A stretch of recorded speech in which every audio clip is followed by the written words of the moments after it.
Welcome to Making Sense of the Madness. We've got a great show lined up for you today. We've got Mel K. We're going to be talking Trump 2.0, foreign, domestic, Doge, the Musker nuts, everything under the sun. You're not going to want to miss it. Buckle up and get ready to make sense of the madness.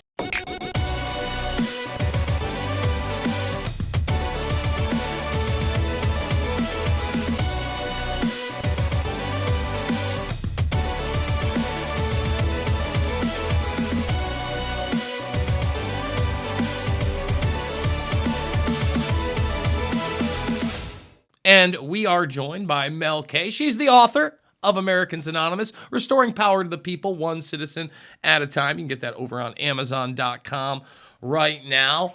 We're a little over 40 days deep in Trump 2.0. There's a lot to like. There's still plenty to question. There's the Epstein debacle to talk about. And you know, I think that's a good place to lead. Yeah.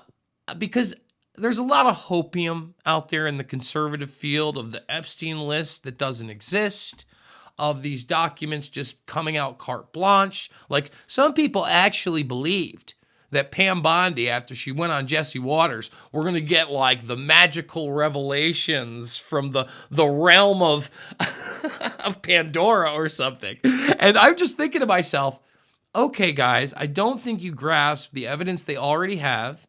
And the fact that if you are going to get anything new, if you've actually been listening to this administration and their promises, first of all, they can't release documents that show criminal behavior without indicting people, Right, and then prosecuting them.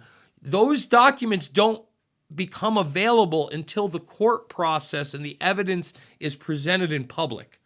right. So right there, anything new, folks, don't bank on it if it's criminal activity, period.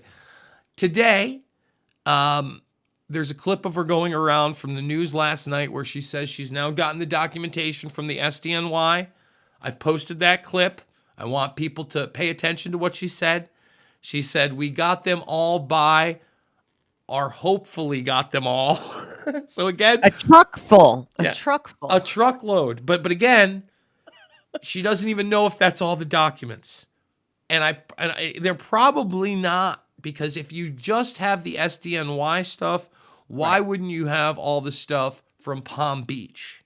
Right. And a lot of that stuff is publicly available. But again, one of the things that's glaringly not publicly available are the other co-conspirators' names. We do seem to know them from the documents out there. The Leslie Groffs of the world, Helly Robinson, Sarah Palin, etc., Nadia Marcinko. But there could be more, and it's not official. But that's just bare minimum of those documents. Where do you think the Epstein story is really going to go? Because already now there's been a statement that not only the victims are going to be blacked out, but any national security info. I saw that. That's where I saw the caveat was in the national security would be blocked. Also, I believe that Ghislaine Maxwell is in the middle of an appeal.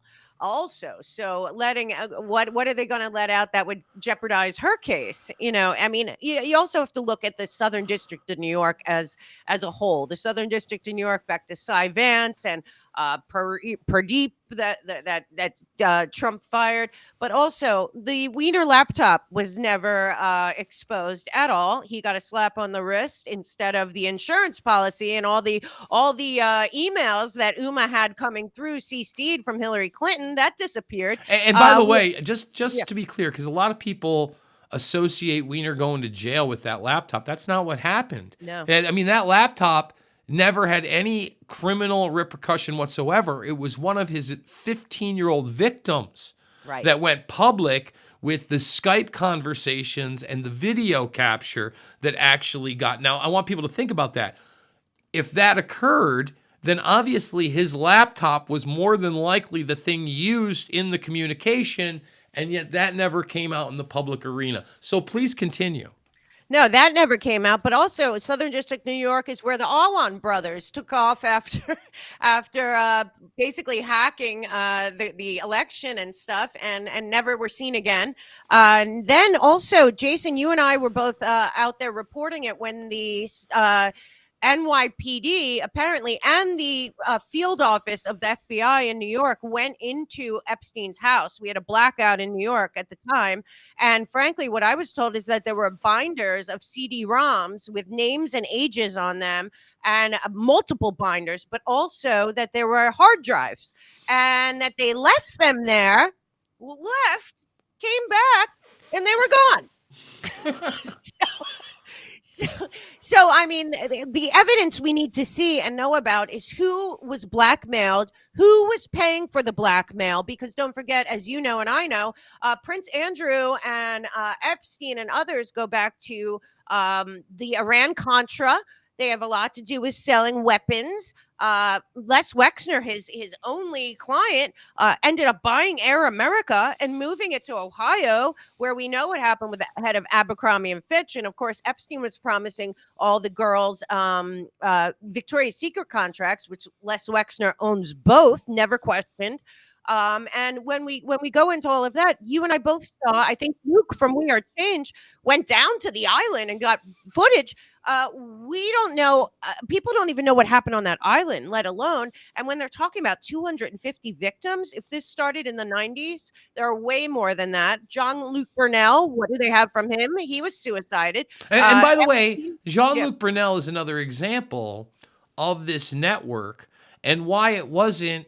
Again, the misnomer is they were flying down to the island to have sex with kids and they were clients. No. They were there for other reasons and then they were compromised depending on their taste. It could have been of age girls and they're married. You know, some people just don't want that blackmail, so they get divorced. It was varying degrees.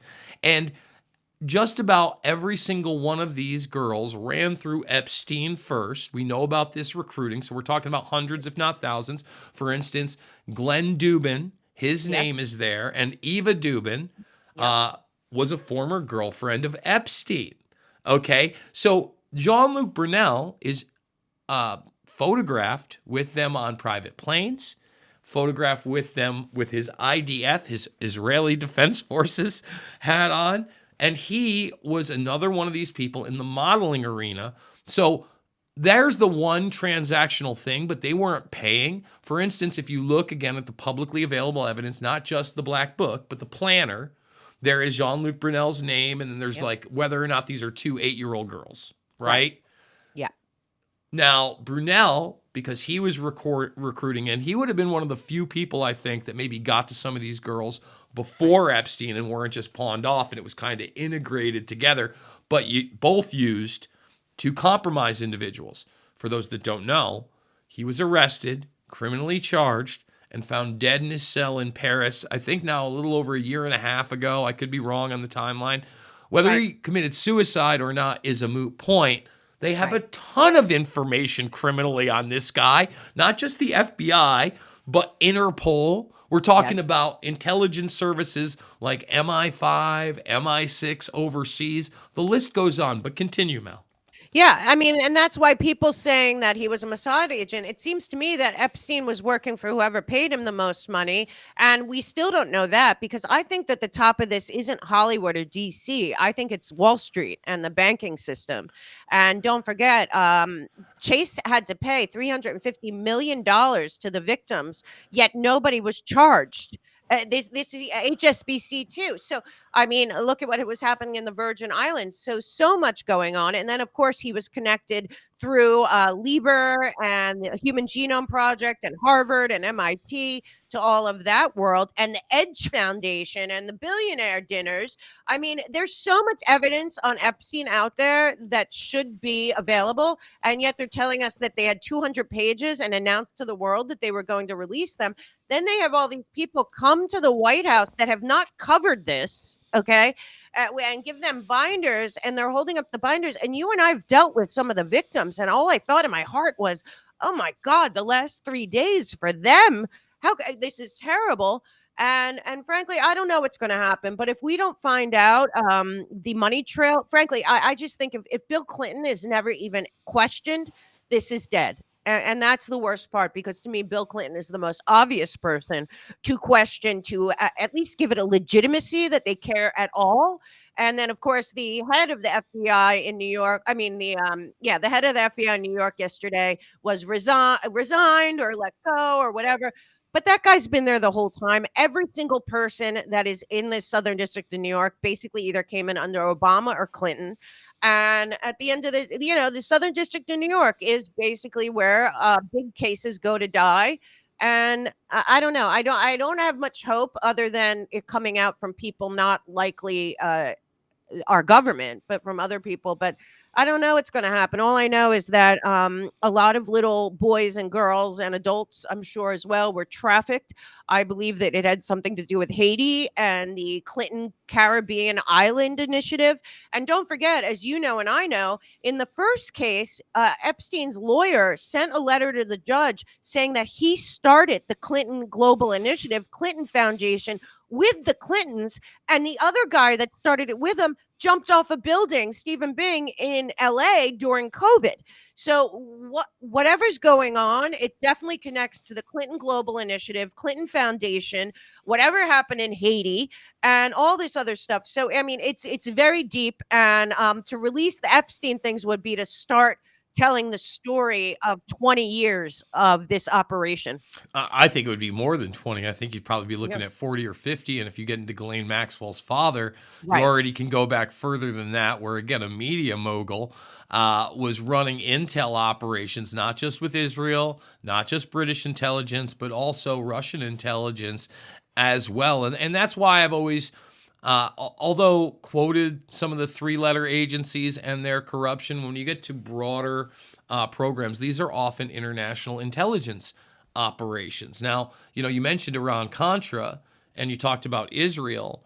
And one of the things that people have to understand is during Iran-Contra, it's Israel that bought the weapons. Yeah. So it wasn't the United States even buying the weapons and shipping them down. No, Israel bought them and then shipped them down. And then they were paid off in this plausible deniability circle after the drugs and other contraband had come up through the border. Now, it's really interesting, again, during that time period that, you mentioned kind of, Epstein and what his work was. Well, you had Holly weirdos in the arms trade. Arnon Oh, yeah. Milken.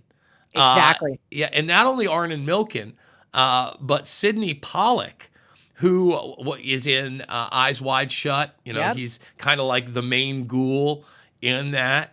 He was a longtime Israeli arms dealer and spook, and he was an American citizen. He was never, an Israeli citizen. It's funny, Robert De Niro supposedly knew since the 70s. And De Niro's currently putting out propaganda films about the White House and domestic terrorism, Zero Day. Just pointing that out, and is a huge adversary of the Trump administration. Yeah, but didn't De Niro get snagged for child trafficking of some sort in France, in Europe at some point? So, he's been in and out of this world also with that. Don't forget, Epstein also supposedly owned a modeling agency where I assure you they were not models of that you would look at. And the other thing too that we have to remember here is that Epstein had passports from Austria and Saudi Arabia with his picture on them as well. And that was tied, a lot of people thought, to the mysterious mega group, which is frankly the Wexner, Lauder, the ones that were involved in Nexium, that family. The Bronfman family. Bronfman. So, I mean, a lot of this is very sketchy, but like you said, it goes all the way back to Air America, basically, Nina, Arkansas, all of that. Well, let's say you get it back to the 80s, right? Because Okay. I think that, again, people on the peripheral that aren't paying attention and don't know about the Clinton Global Initiative part, they're like, Bill's on the plane. We're going to get. They're the same people that believe the lock her up mantra. Hey, guys, let's get into the real world for a second. Now, Clinton's certainly a part of it, a huge part of it, in the sense that, yes, he had they had on the Zorro Ranch, they had their own little facility, the Clintons, that they visited a ton. Okay, so number one, that's not something that wasn't discussed. You kind of got into the transhumanist aspect. But when you talk about not only the 80s and gun running, people have to remember Prince Andrew was the gun runner. So this is what I mean. Prince Andrew wasn't like, oh, I want to buy this girl and that girl. He was probably like, oh, I like this one. And then Epstein's like, let's all go on vacation together. And while they're doing that, they're also cutting arms deals with others that they're ensnaring in their blackmail campaign. And some of them, they don't necessarily have to compromise on video as long as they sign on the dotted line and everything's good. That way you get them comfortable. And then later on, maybe they come visit the island. They've done this a dozen times elsewhere and they get compromised. There are many nuances to all of this. And unfortunately, there are just so many people that like a nice hashtag, an Epstein client list, or a simple story, and they just don't get how deep this goes. Folks, this goes into the very fabric of control in every arena possible. We're talking banking, like you said, JP Morgan, HSBC. We're talking geopolitics. We're talking gun running. Academia, science. Transhumanism. The only thing that really hasn't been outed, and I assure you, at least on a micro level, was part of it, is drug running. Again, the girls that they were currying favor with, young, impressionable, obviously plied with not only alcohol, but drugs. We're going to take a quick break. Americans Anonymous is the book Restoring Power to the People, One Citizen at a Time. More with Mel K after this. Hey everybody, Jason Bermas here, and it's with somewhat of a heavy heart that I come to you with the news that Making Sense of the Madness is changing and will hopefully be staying alive in some form. If you followed my work, you know that I've always said I am extremely lucky whenever I have a paid gig. Well, after 3 years, I no longer have any paid gigs. So when you look at Making Sense of the Madness, the format is going to change where you're going to be able to watch a more commentary-driven show live on my socials, YouTube, Rumble, Rockfin, and X first, and live, and then it will be carried by Patriot.tv. Now, unfortunately, this is going to mean that some of the very high caliber guests that I've gotten in the past will no longer be joining us. And once again, the format is changing. We are hoping that there is somebody out there that wants to sponsor the show and bring it back until its full form. But until then, please consider the links down below if you're watching this live or over on my socials. Thank you so much. And we are back. Now, Mel, kind of moving away from the Epstein files and into just the absurdity that we were getting something new. We are supposed to get a whole bunch new from the executive order on MLK, right, RFK, and of course, JFK. We've been a little radio silent, not totally radio silent, but the one huge piece of news that we did get is that 2,000 documents magically appeared that have never been seen before, right, that were not accessible to the Warren Commission. And let me say this to people. Remember, old Trumsky and Hutch promised it to us twice during his administration. Now there were reviews twice during his administration. He's now talked about the fact that Pompeo and others told him not to release it. This would mean that he was directly lied to by Pompeo and others, that his people had seen all the documents if they found 2,000 more. Now, the other caveat to that is, are these real? I'm not saying they're not real, but we also live in a world where Snowden revealed that we no longer just have the blackout protocol of documents in the real one. We make fake documents, yes, and then put them out.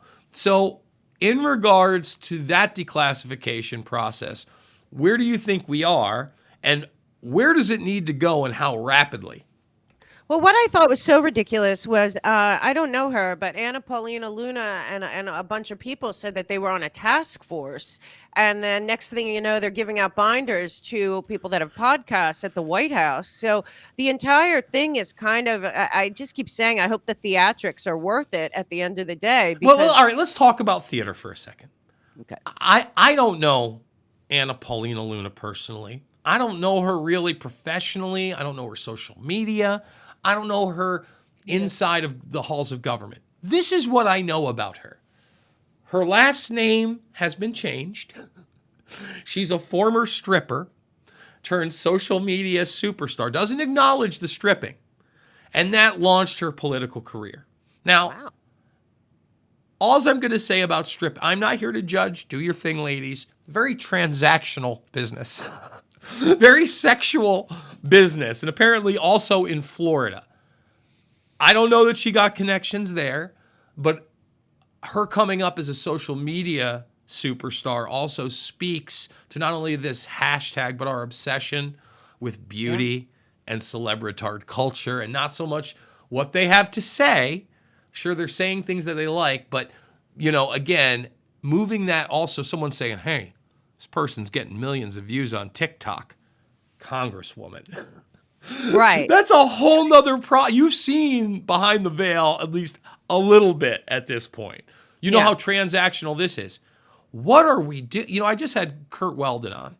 Yeah. And it was a banger of an interview, but at the end of the day, he said, especially about 9/11, not only does the truth come out, no congressmen, no intel officers, no oversight, non-politicians are the ones that need to form the investigative committee I agree. and have access to everything. And that will hearken all the way back to these documents in the 60s. What are your thoughts? Well, that's what I don't understand about what's going on now. And as you know, in Americans Anonymous, because I worked I worked adjacent to reality TV in LA. What I see is a lot of orchestrated moves that are used to kind of keep people coming back, like reality show. You know, they cast the people that are going to fight, and then they throw in bombs so that they fight because people like that, which is also part of the consumer culture and the this kind of putting a lot of weight into celebrities' opinions. I saw this morning Lizzo does not want us to get out of NATO. I'm shocked and amazed. So, you know, I mean, I think that's failing on a large scale at this point, frankly, but it does seem like this reality TV thing. I mean, I don't know how to turn the tide here, but it is not productive. It is a waste of time and energy. It goes along with the whole lawfare. It's just a giant disaster, which is why let's talk about this really quick, because I think we do have to delve into the Trump administration kind of not only leaning into but promoting the celebritard culture of the day, right? These influencers. Now, first of all, I think the move to do the podcasting thing, totally brilliant. You're running for office. I saw it. We discussed it. Months into it. I said, "You watch. The end game's going to be Rogan." Sure enough, the end game was Rogan. They launched it right before. Just that little, like, you couldn't spin it quick enough for it to have an effect. You know what I mean? So many people just watched that raw thing. It was a brilliant move. I think it was also a brilliant move in the White House press corps. First of all, she's a savage, no doubt about it. This woman's actually prepared. She's not a notebook ninny like the last one. It's not a clown show. No. But them inviting other people in, I would hope that they would be brave enough to invite some real players in, like Sam Husseini and Max Blumenthal, who were dragged out of a press room recently. Now, as I understand it, they had already scheduled this meeting with all these influencers, and Epstein was not a part of it. Here's the problem, just like you said. Somebody within the administration had this light bulb moment. Let's make this a PR thing, and we're going to pop this phase 1 together, which was a binder of things, again, that in large part were released between 2017 and 19. When that last release happened a year and a half ago, I warned everybody there would be very little new. There was very little new. I mean, a handful of things that were new and unredacted that we already, like Ehud Barak's name was finally put out there, right? Yeah. Very, very little. And I'm sitting there on the Mario Nafal space as it's happening. And I'm trying to explain to people what's going on and how none of this is going to be real and there's not going to be anything in it. And there's just diehards. Well, there's got to be something. And then there's a ton of, I got somebody on there, Mel, drove me nuts, that acted like they're the ones that published the black book online. I had to stop them. And this was the real frustrating part. Nick Bryant, the investigative journalist, got his hands on a physical copy of the black book and flight logs and was the first to publish both of them. Period. There's no doubt. And none of them on the space even knew who Nick Bryant was. There you go. That's the problem. That was my biggest problem with it. If you're going to invite people, and people put their lives on the line, not just you, Jason, and obviously Sean Atwood, Whitney Webb, I mean, many, Luke from We Are Change, many people, but also, the people that made Out of Shadows. Like, there were a lot of people that lost a lot by going out there bravely and exposing this in the beginning, who, you would think, and they're watching this and they're thinking, but it looked like everyone that was invited had like a million plus followers on X. So that list of people that they invited looked like it was very much tied to X. And that was another thing. So if we're talking about all the theater with Elon Musk and, and all of it, it does seem like it's a production. Well, let me say this too about Musk. I was talking to my brother, and I wasn't even the one to bring him up. And he made just a great point that, I guess subconsciously, I kind of realized, and it was just another moment where some of the mainstream was kind of attacking him for it, so I didn't think about it. But he's like, are you kidding me? They got an autistic guy with a chainsaw next to an Argentinian, essentially dictator. Sounds great. Argentina is not doing great. And he's kind of like just letting the globalists do, sitting up there like it's idiocracy. He's like, I'm just waiting for, where's President Camacho? And I'm like, you know what? You're not wrong. Like, think about that look. Like, oh, he's cutting everything. It's as pro wrestling, at least PR style, as it gets in that moment. What did you think? Because, again, I don't like to play into the Nazi stuff and the talking points and the left-right issues. But when you look at that as a base level, handing the guy a chainsaw, and it's a Doge on it, right? Yeah. Yeah. What I have to say is I like I said, I think that we are watching a choreographed situation. And what we have to remember, Jason, which you talk about and I do, is that the global public-private partnership that created the global public infrastructure is going full steam ahead. Okay, they are not stopping. They're still having their World Government Conference and their Fourth Industrial Revolution Conference and all of that, while we're looking at some kind of bread and circuses down here and being promised things we're not getting, and all of this, everything that's going on. You're talking about Elon on stage, and tonight's the State of the Union. Who knows what's going to happen there? It's like every day is some kind of new event, but we are taking our eyes off the ball that there's a serious threat, not just to America, but the world, from the technocracy and totalitarians that run the Agenda 2030, Fourth Industrial Revolution. And they are going full steam ahead, because I just read this morning that all the money that's going to Ukraine is being tracked by Palantir. So how long has Palantir been in Ukraine? And then you have a picture of Vance and Trump at one of the sporting events with a big Palantir next to their heads. And we know that, of course, he's very close, Peter Thiel, with Musk. We have David Sachs there with the Sovereign Fund. We have JD Vance there. We have all these people there. And frankly, I believe that they are part of the global public-private partnership. And there's no way to say that they're not. So as you've said all along, the global public infrastructure for that track and trace surveillance that really is Agenda 2030, 17 goals, is completely built. And I feel like at this point, the real question is who controls it at the top? Because you got the Klaus Schwab and the aristocrats and the elitists that are basically eugenicists and the Fourth Reich. And then you got this whole technocrat group, Ellison and all these people out there. it's all about efficiency and technology and all of that, but you still have to get your new ID for the plane coming up, and and the digital. We're not having the central bank digital currency, but we're having this digital currency, and all of this is saying to me we're losing our liberty, we're losing our privacy, which we've already lost, and nobody's pushing back. And more important, we're walking eyes wide open into what we said we were fighting, which was the Great Reset. So to me, I'm watching everything and I'm saying, hold on. The theatrical side to me is so obvious, but where is the pushback about? I don't hear anyone talking about the pushback towards a full surveillance, AI, Larry Ellison wanting to have all of our health records with Palantir. The health records is the easiest in. That's why Obama created Obamacare. And a lot's coming out about Obama, but just enough to distract you and not to really point at that. Above our country, above all countries, are the global public-private partnership and the Larry Finks and the Powells and the Yellens, all the people that say they don't really care who nation states have leading them. It doesn't really matter to them. And look at what the EU is doing right now.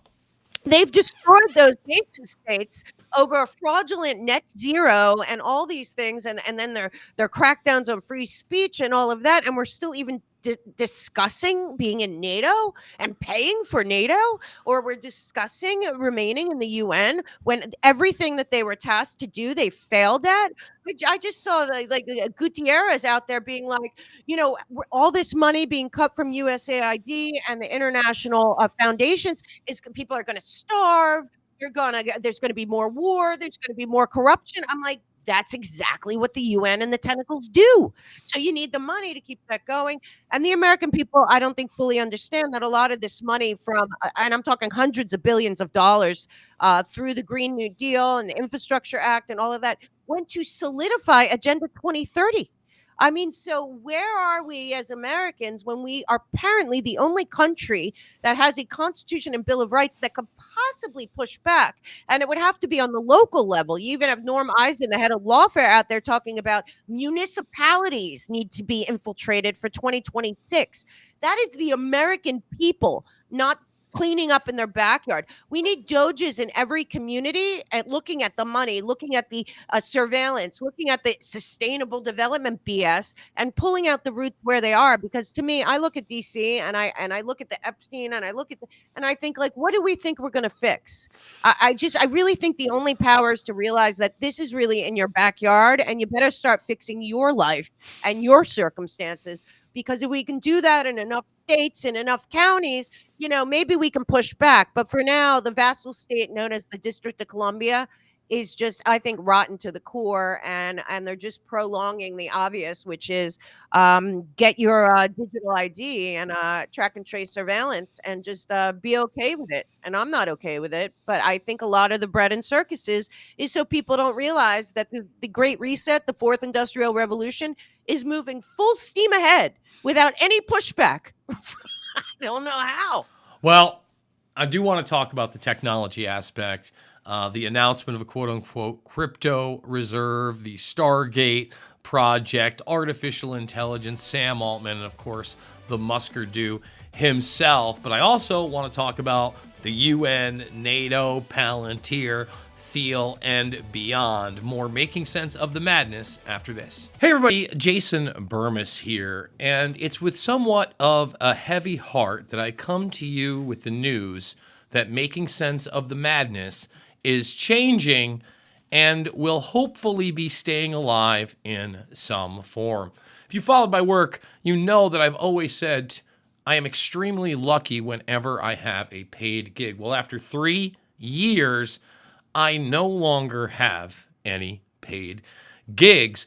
So when you look at Making Sense of the Madness, the format is going to change, where you're going to be able to watch a more commentary-driven show live on my socials, YouTube, Rumble, Rockfin, and X first, and live, and then it will be carried by Patriot.tv. Now, unfortunately, this is going to mean that some of the very high caliber guests that I've gotten in the past will no longer be joining us. And once again, the format is changing. We are hoping that there is somebody out there that wants to sponsor the show and bring it back until its full form. But until then, please consider the links down below if you're watching this live or over on my socials. Thank you so much. And we are back. Now, let me say this. One of the best pieces of video I actually watched in a long time was Trump finally dressing down Zelensky. And I was actually so happy when he jumped in when he did, because it was this old trope about it's going to come to our shores, right? And I've been hearing that old trope since the war on terror. And that's all it is a trope. And that would have angered me greatly too. And when I watched his demeanor, and that's why I don't think that's WWE wrestling, his face got red. He's like, no, that's enough. You don't, and good. That was the right thing to do. At the same time, now they are talking about leaving the UN and NATO for real. Thank God. Yeah. We need to do that. 100%. I've been calling for that for 20 plus years. And you got some real dumb people out there that think that that's a bad thing. Jens Stoltenberg, who is the former leader of NATO, just left. He just got his permanent seat at Bilderberg. He'd been going for years as a steering member. So that means this coming May, probably a couple months from now, maybe a little more, he's going to sit next to Peter Thiel, the head of Palantir, which is total track trace database surveillance, not only of this country, but all Five Eyes nations, I assure you, Australia, the UK, probably all of the EU, just to let everybody know whether or not they're in Five Eyes or not, Israel, etc., Canada. It's a real thing. And again, because it's being done through the color of law and national security, these people don't see any problem with it, right? No, it's a huge issue, especially when you've got AI now conducting warfare. And as much as I loved what Trump did with Zelensky, he just gave Israel a blank check. Now, we all knew he was going to do this. He was saying when he was coming in that essentially he was going to do whatever Netanyahu wanted, right? And you were on panels with me where I said, look, Israel's going to do what they want. The problem with that is that nation carpet bombed all of Gaza, is in complete rubble, and now they're going to get it. And not only are they going to get it, they're going to get more land because Syria just got overthrown, and I guarantee you they're getting a piece there. And Lebanon's a problem as well. I was just going to say, when you finally give something to someone that they've wanted for a very long time, you don't discourage them by doing so. And the Greater Israel Project is a very real one, and that includes parts of Lebanon, Egypt, and possibly Iran. So instead of Trump creating peace, which I think he thinks that's what he's doing, right? Yeah. We're going to uproot the problem there. It's going to be over. Far from it. I guarantee it. That's where the true powder keg could kick off, with a military operation where there are boots on the ground with Trump's full approval. And not enough people are I feel like, unfortunately, the only people that are critical of that are the Israel runs everything crowd, right? And that unfortunately intersects with the bigots of the world. Like it or love it, folks, it's the truth. That discredits people like myself that are like, no, this is way dangerous. Way dangerous. And again, there are so many people in the administration that are outwardly pro-Israel, including RFK Jr., Hegseth, go down the line, that's the real danger. What's your 40,000-foot view on not only the Middle Eastern policy, but the UN, NATO, Ukraine, Russia?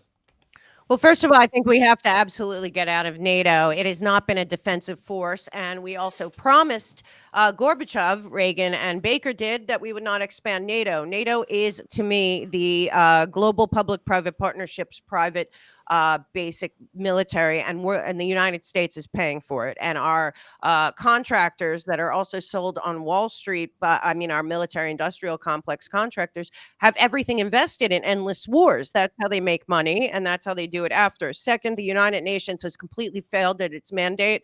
It is a bunch of elitists and aristocrats that put their friends in there, again, to benefit the World Economic Forum, global public-private partnership. I frankly think that a parent company is running the United States and that we, the people, are being totally deceived, that our country is actually already captured, and has been since, in my opinion, 1912, 1913. And there's a lot of work that needs to be done on that front. I think we should bring home everyone from the 800 bases we have all over.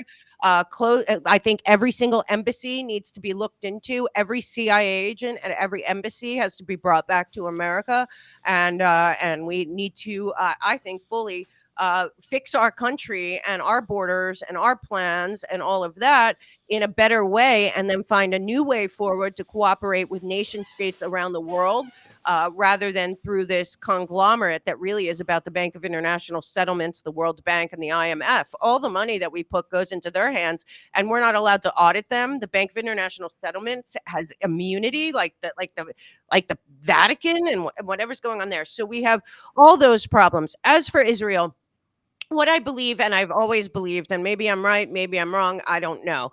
But about a year or 6 months before October 7th and what happened in Israel, I noticed that Abbas had met with President G multiple times, and so did Netanyahu. And from my estimation, when I looked on a map, I said, you know what? There's going to be something's going to happen in Gaza because of the port there and because of the waterway. And if you look at the Belt and Road Initiative on top of the map of the world, you're going to see that piece of land, that piece of the Mediterranean was very valuable. Plus, they found apparently, or they say they found oil out there. But I think it's more about the shipping route right there, and to have multiple shipping routes. Whatever the case may be, I do think that the project in Israel is a part of the global public-private partnerships plans. I think it's part of the Agenda 2030, and the full track and trace surveillance and all of that. They had been testing that out, not just in Ukraine, but also in Gaza. People should know. Another thing that's very sad about Gaza that a lot of people don't want to say is that from birth, if you are born in Gaza, you are pretty much born to be a soldier. And a super soldier, and you're born with an ideology, and I don't think that that's an accident. I think that's by design. And as Hannah Arendt and many people that were against Israel being a theocracy said, well, what you're doing is you are creating a forever war opportunity in the middle of the Middle East. So for me right now, I don't know what's going to happen there, but it's a terrible tragedy. But again, I think the Ukraine war, I think what's going on in Israel, I think what's going on in Africa, in Europe, I think it is all being orchestrated by the global public-private partnership of the international organizations, the international UN tentacles, and frankly, the central bank of central banks, the Bank of International Settlements. And I feel like they're paying for everything on both sides. And the hard part of the haters that want to blame one country or another is I believe that this group has no allegiance or alliance with any country, with any flag, with any religion, with anything. They have been born and bred to believe that they are the super class, which comes out of course, the Council of Foreign Relations. You see them going nuts the last few days with their Foreign Affairs magazine, as if it's a magazine.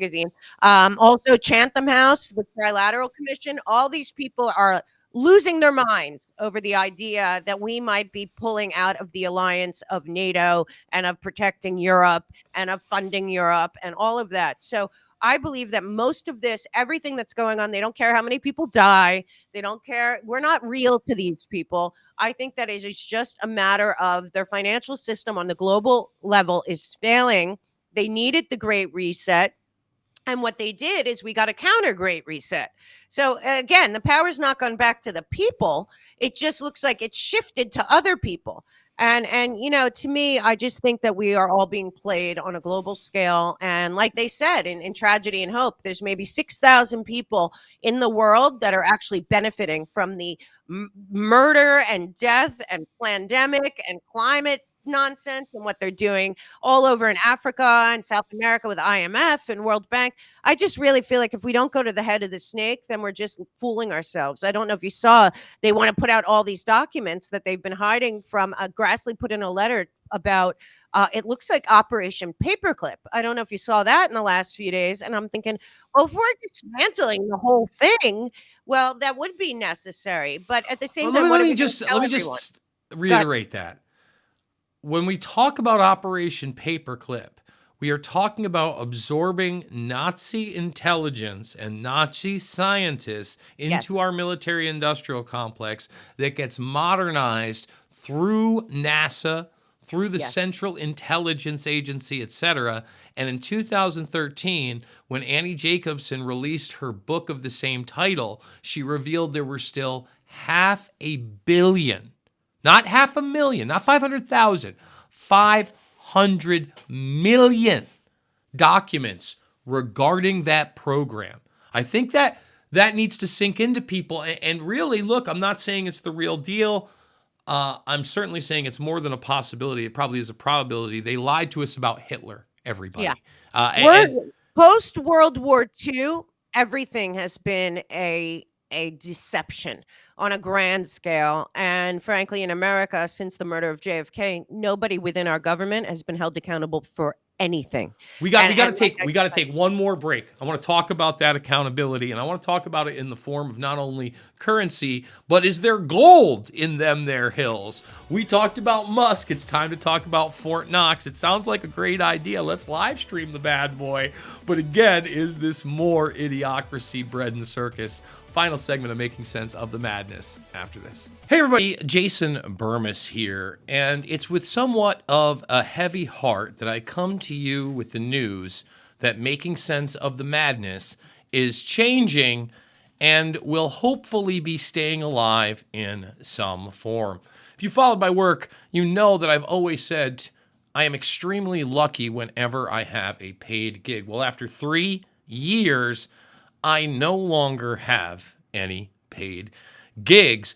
So when you look at Making Sense of the Madness, the format is going to change where you're going to be able to watch a more commentary-driven show live on my socials, YouTube, Rumble, Rockfin, and X first, and live, and then it will be carried by Patriot.tv. Now, unfortunately, this is going to mean that some of the very high caliber guests that I've gotten in the past will no longer be joining us. And once again, the format is changing. We are hoping that there is somebody out there that wants to sponsor the show and bring it back until its full form.